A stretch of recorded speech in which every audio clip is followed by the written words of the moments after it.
What is going on, Peep Squad? This is my review of the final episode of the miniseries based on Stephen King's novel The Stand. This episode is called The Circle Closes, although originally it was called Franny and the Well, but they changed it for some reason. I don't know. Before I get started, I do want to say that they did release the full version of Baby Can You Dig Your Man, and it's incredibly dope. Probably the best thing to come out of this series. Anyway, the episode opens and it's Fran narrating to her baby. We saw her keep journals throughout the series, and so it's kind of she's narrated it a little bit, and she's kind of to her baby. And this is funny because it says they broke out all the booze when the baby was born, which is just a weird thing, I guess. I don't know. I mean, they're celebrating; it makes sense, but it was weird the first time I saw it. They're like, "Oh, the baby's born. Let's drink, whatever."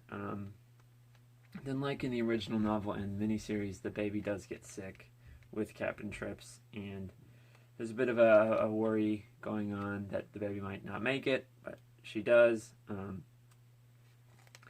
One thing it's a little weird in the show because the way it's visualized is that the baby's in like her little tube thing, and she just stops coughing, and then Fran takes the baby out, and she's like, "Oh, she's happy now. She's healthy now." That's a little bit weird. That's not really how sicknesses work, especially in the novel, because there was actually some people that looked like they recovered, but then they actually got worse and died. So just because she stops coughing doesn't mean she's better. Then they have some kind of memorial thing for everyone that died, probably at the vigil, probably during Captain Trips. And this is when Tom and Stu show up. And, well, it's funny because they hear a dog barking and everyone just assumes it's Kojak because it is Kojak. And then Tom and Stu show up, which is it's just a dog barking. You know, it doesn't necessarily mean it's Kojak. And then it cuts to the ruins of Las Vegas because last week it was exploded by a nuclear bomb. And there's the Billy Joel song playing. I believe it's The Stranger is what the song's called, I'm pretty sure. But the camera's kind of just cruising around the ruins, and then we see his little Randall Flagg's little pin thing, and it turns into a happy face, and obviously he's not dead. Then we cut to a year later. It's the 4th of July, and it kind of cuts around all the different people, and standing by the grill, there's one guy with long gray hair, and that is Mick Garris, the director of the original Stand miniseries. He also did a lot of other Stephen King adaptations. Like The Shining, not the movie, but there was a miniseries in the 90s that he did. Maybe he probably did others as well, but I don't remember what they are. And then at this point, Fran goes to Stu, and she's like, I want to go back to Maine because I'm missing Maine. And like everything is going, kind of society is sort of going back to its old ways, and there's kind of this whole thing going on in this episode where it's like, can humans are they capable of changing, or are we always just doomed to make the same mistakes again and again? One thing that irritates me is when Fran and Stu leave, Stu tells Joe to take care of Lucy Mom, which, for those of you who don't know, Lucy was actually Larry's girlfriend in the novel and the original miniseries, but she was just completely cut out of the show except for this moment, which is really irritating. She plays a big part in Nadine's story as well as Larry's, and they just completely cut her out. And we have a travel montage, and then Fran, Stu, Baby Abigail, and Kojak arrive in Nebraska. Now, in the novel, Mother Abigail was originally from Nebraska, and that's where Hemingford Home was, but in the show they moved her to just be in Boulder already. And so in the novel they go back to her original house in Nebraska, and they kind of chill there for a little bit. As they arrive, there's some references to Stephen King, the wider universe of Stephen King, and well, because he wrote this. He actually wrote the screenplay for this episode. This is his new ending, and I'll kind of get into that towards the end of the video. But there's a reference to there's a turtle, which is I don't remember the turtle's name, but he shows up in It and the Dark Tower. He's kind of like this super cosmic, intergalactic, cool turtle dude. He's pretty dope. And then there's reference to corn, which is obviously the children of the corn, but also the tall grass. Some people pointed out that the well is a reference to 1922. I'm not familiar with that story or movie, so I don't know. But people said it was, so I guess it is. Then the camera kind of pans over the cornfield, and we see what I'm guessing is like a younger Mother Abigail, which is kind of what happens in Into the Tall Grass. Is sort of there's like this weird time dilation stuff, and that's kind of what's happening here, I'm assuming, unless Mother Abigail is like Zelda and she just reincarnates every time. I don't know. Stu goes into town, and Franny's trying to get water out of the well. And I understand that the story needs Fran to be in the well, and that's fine, but the way that they go about this is kind of dumb. Like, this is hole, and there's a pump on it, but the hole is covered in, like, rotten wood. And so she's like, I'm just going to crawl in the rotten wood to get to the pump. And obviously she falls in. I feel like there's better ways of getting that point across than doing that. For some reason, she doesn't have her walkie-talkie with her, so when Stu tries to get a hold of her,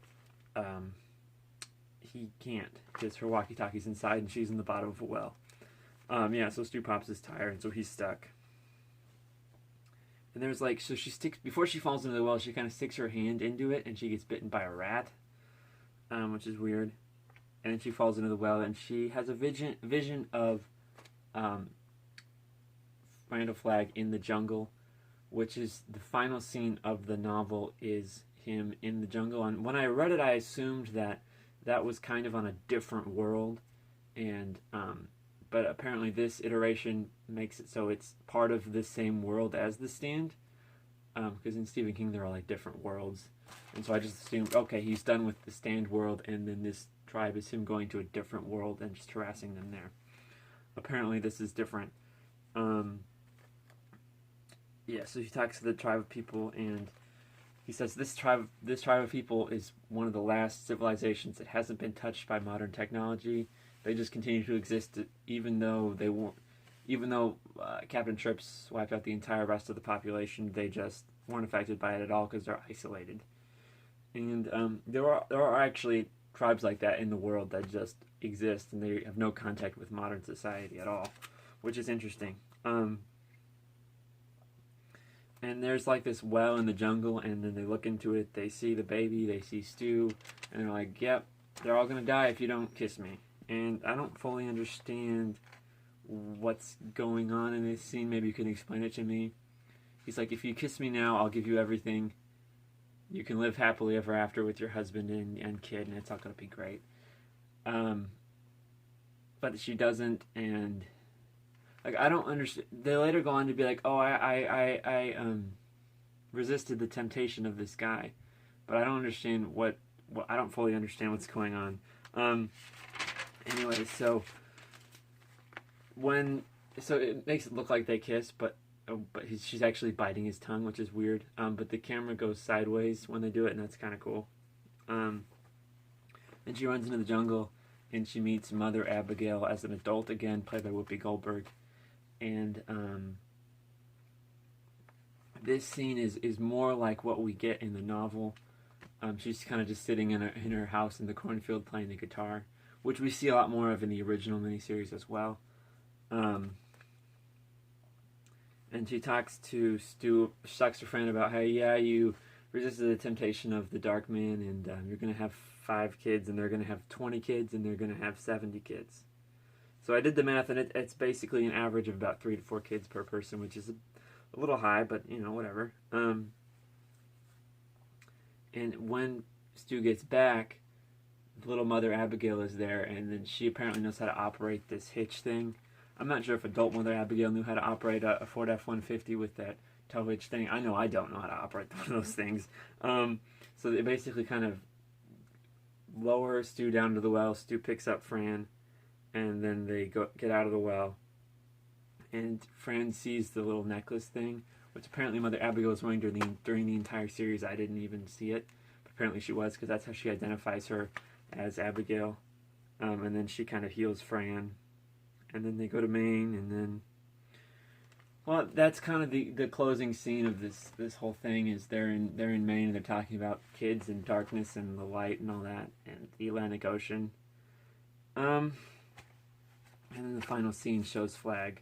This is also the final scene of the novel as well. Shows Flag at the tribe, and he kills one of the guys, and he's like, "Worship me, because I'm awesome." And so, from here, I'm assuming in the book that's how I've read it, is that this is kind of the whole story is kind of an origin story for Randall Flagg, and from there he goes on to be the Dark Man, the Man in Black, I believe is what they call him, in the Dark Tower, and so that's kind of the chronology of it, and so that's how I've always interpreted the events of that. So I don't know, is that what you think?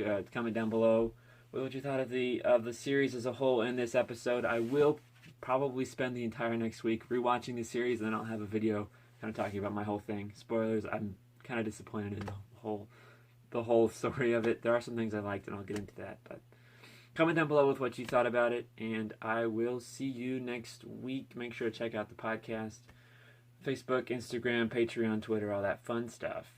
And peace out.